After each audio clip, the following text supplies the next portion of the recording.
খোকন রে তুই একবার। আমার খোকন কোথায়? আমার খোকন, আমার খোকন। আয় মুকুড়ি, আয় ছেলে রেখে তুই কাজ করে আছিস? হ্যাঁ, কাঁদিস না, তোর ছেলে আছে, তুই চল। কোথায় আমার এই তো তোর ছেলে। মা গো, এখানে তো রেখে গেলাম গো। তুই আমার বাচ্চাকে মেরে ফেলেছিস। কে কোথায় আছো গো? ছুটে এসো। আয় মাদারা, বিশ্বাস কর আমি ছেলে। বাড়িতে গিয়ে স্বামীকে আমি কি জবাব দেব?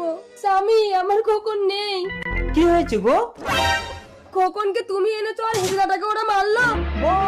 ডাক্তার বাবু, ওকে সুস্থ করুন। অবস্থা খুব সিরিয়াস, এখনই রক্ত দিতে হবে। যত রক্ত লাগবে আপনি আমার শরীর থেকে নিন। ওকে, সরি। ডাক্তার বাবু, আমার স্বামী কেমন আছে? ওকে রক্ত দিয়ে তোমার স্বামী মারা গেছে। আরে আরে, কি হলো? বাচ্চাটাকে ধরো। আর ডাক্তার বাবু কি হলো গো? She is dead. কাঁদিস না রে, আজ থেকে তো সব দায়িত্ব আমার।